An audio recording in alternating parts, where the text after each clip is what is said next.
Welcome to Skills for Startups, the podcast dedicated to helping founders master essential skills to be successful. I'm Avery Del Grasso. Each episode, I talk to an industry expert to break down a crucial skill, teaching you not only how to implement it, why it's vital for your business, and we'll also give you the resources and tools you need to tackle any challenge with confidence. Today, we'll learn from an expert about how to divide and conquer the work at your startup while avoiding costly delegation and personnel mistakes. What work should I be doing as the founder? When should I think about outsourcing? What information am I missing to make a decision? These are critical questions that we'll be answering today. Joining me is Sabina Bois, a leader whose work sits at the intersection of corporate strategy and life-changing innovation. Sabina is a 20-year veteran of the medical technology industry. As the former CEO of Occlutech, she transformed the company into an international powerhouse for cardiac implants. Beyond her impressive track record of building and growing international businesses, Sabina also specializes in the development and execution of corporate strategies. Hi, Sabina. Thanks for joining me today. Hi, Avery. Very nice to be here. For startup founders, one of the most critical questions is, how are you going to execute the work that lies before you? What would you say are the most critical factors to ultimately decide what work to outsource, hire for, or do themselves? Yeah, it's a very good question, and everybody needs to answer this individually. When it comes to the decision outsourcing, hiring, or roll up my sleeves and do it myself, I think three important things are there to consider, which is strengths, time, and resource. So if something doesn't add into those, you should probably outsource it because it's niche or outside the company's real core, like, deep regulatory work. My background is a business background. I'm not a scientist. So that obviously also influences it. If something is really deep in the heart of the business, something that's going to grow with you in your company, you probably much rather bring on somebody that will evolve with the company, someone who's not just filling a role, but is going to become part of the journey. I'm very passionate about having a grip of everything and be dangerous enough in all the different aspects of the company to answer the relevant questions and want to learn more. So you stay close to the vision and feel connected with what you're building. You are the visionary in this company as a founder, but you also need to have your cash flow and your return of investments as a North Star for yourself, particularly in the last years where things have pivoted so much from, poor growth and the future was golden to really profitable businesses that get rewarded. So knowing where the money is going and what it's doing is really key. I don't mind spending money for good people, good projects, innovation, but you need to see the value and that needs to be a driver. So all of this ties back to the bigger goal. And of course, you need to have the consideration of the long-term interest of the shareholders. So it's really about the vision, but also the thoughtful leadership and keeping close alignment. So that real question, what it comes down to is time, resource, and is it of the core of the business when you make a decision if to outsource or not? Are there certain types of work or categories that typically should be outsourced that a founder shouldn't be doing, or vice versa? Yeah. So coming back to what we first said, I think the founder really is the glue. And obviously, you are the best advocate for what you're doing, particularly in the first phase. You have the strong belief in the company, in the product, in the business idea. So as a founder, you hold together the vision, the operations, you need to align the stakeholders all around it. And that means a lot of staying hands-on with the things that you define for your business, the product design, the customer experience, the leadership, the strategic decision. And those tasks is really hard to outsource. And you need to stay extremely close because it is tied to the DNA of your company.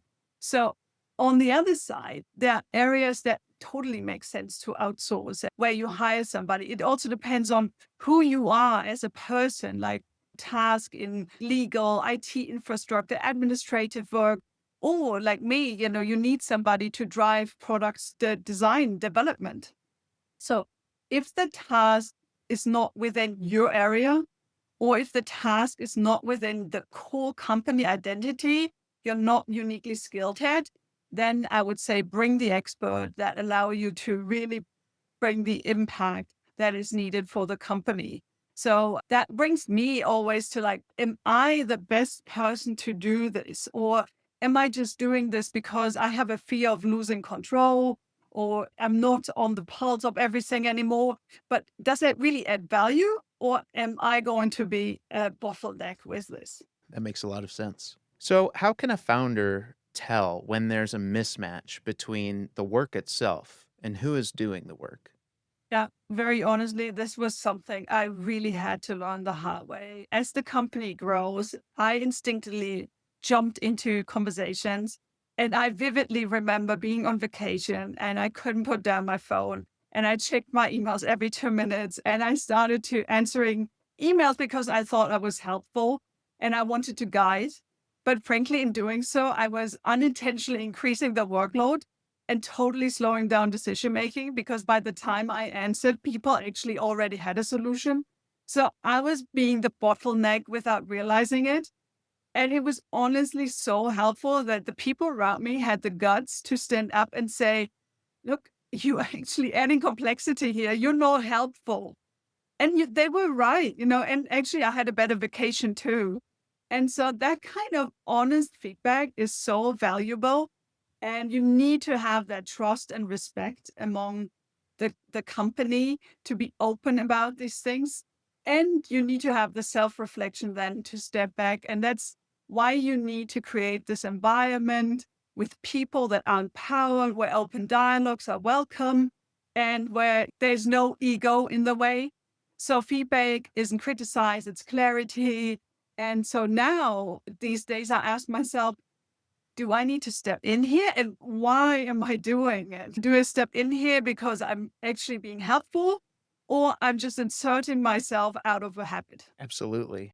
As a founder, what are some information, advice, or tools that can help me validate my choice, right or wrong? Yeah, so I think you need a sounding board, people inside, but also outside the company who can challenge you, coming back to building that environment of trust and empowerment. And you need to surround your people, you need to surround yourself with people that are critical with yourself, obviously not all the time, but also empower you, but aren't afraid to say things. And also, if not afraid to step up and say, we have a setup that's not scalable. We need to add people. We need to add a certain resource so that you can have an honest discussion about it. And so these metrics need to be put in place and the structures need to be put in place. It is a task also as a leader and as a founder to kind of do these steps as the company grows, because obviously different segments of company development will have different needs to the CEO or to the founder. And there will be probably a time when you, as a founder, are no longer the right person to lead the company.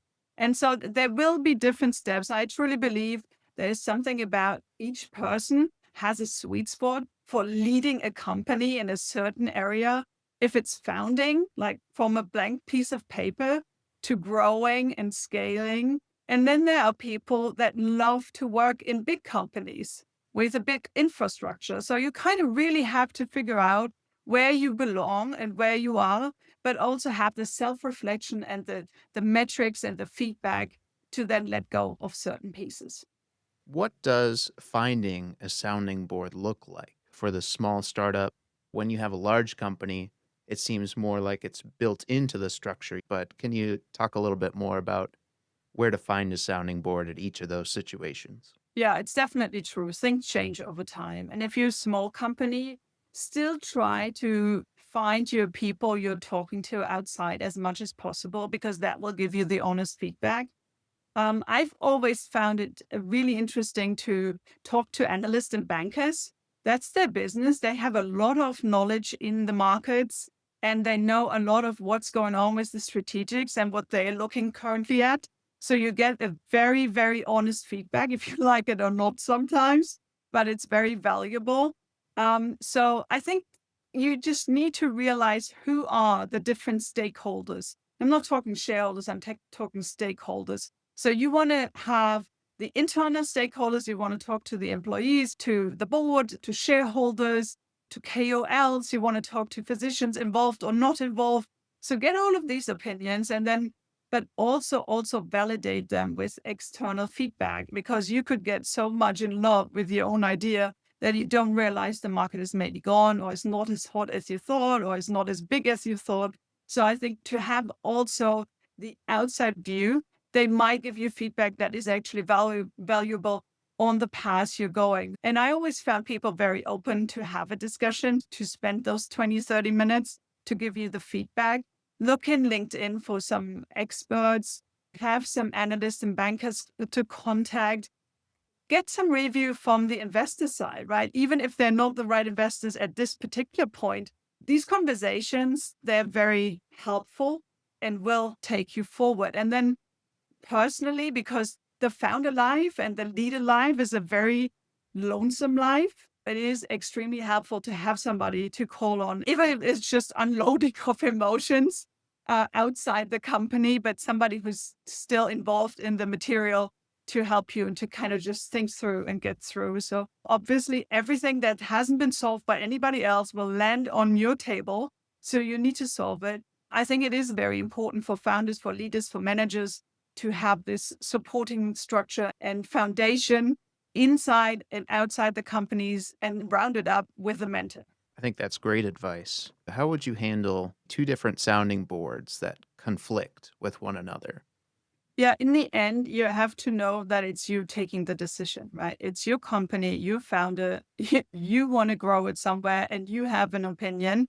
In the end, take all the advice there is, take all the opinions there is. But the beautiful and the hard part of being a founder and being a leader is then you need to take a decision and run with it. And you have to take a lot of decisions where you will not have complete information all the time and still make an informed decision that will take you and the company further. So you have to be able to work with all the pieces of information and then combine them in what you believe in. That's a great way to put it. Combining them into what you believe in, I think, is a key piece that's easy to miss sometimes. It's true. And it comes back to you're the founder, you're the visionary. You are the one that started the company among anybody who could have started it but didn't do it because you believe in it. So it is up to you to take it to the next level. I know you touched on this a little bit about finding sounding boards, but what's a way that someone who maybe doesn't have very many connections yet, how can they find someone to help them inform these decisions? I think there are like congresses, podium discussions, banker days, LinkedIn specialists also. Go to other CEOs, talk to them, go to other founders, talk to them because you have a joint story to tell. I would say just take any chance you can to get some ideas and some input because it will give you something. And not everything will be the great revolution, but it will help you on your way. I think making connections to different people with different background is just what you have to do as the founder, as the leader. Nobody else will do that for you. That is a strategic masterpiece that you will have to put together to build the network and run it.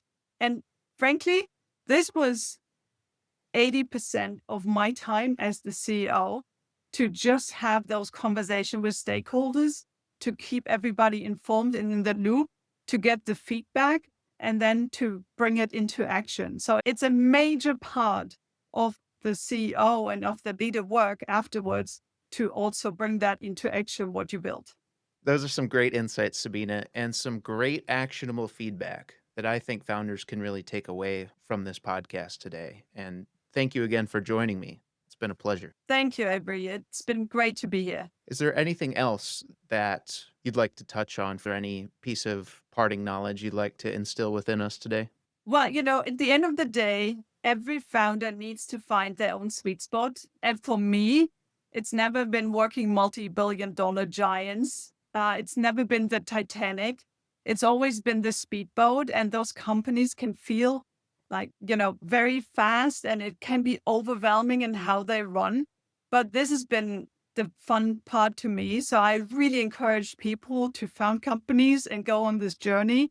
I love the growing and scaling, never one day looks like the next. It's going to be super exciting. There are many, many unknowns every day, and you have to solve them as being the founder. But it is so great to be so creative, to have every day something new, to have these endless opportunities, so dynamic and so evolving. It's just very, very powerful. So I totally love it. And I can just recommend going on a founder journey. If listeners wanted to get in touch with you, how could they do that if they have questions or wanted to chat with you about this further? Yeah, so I'm absolutely open for any questions or dialogues. Then you can find me on LinkedIn, Sabina Bois, and just contact me. I'm looking forward. If you'd like to get in contact with Sabina Bois, there will be a link in the podcast description to her LinkedIn profile. Skills for Startups is offering a free guide on customer discovery. Download yours at skillsforstartupspodcast.com. Skills for Startups is part of the Prescription Podcasts family. To listen to more interesting stories, including those that are shaping the future of our health, visit prescriptionpodcasts.com.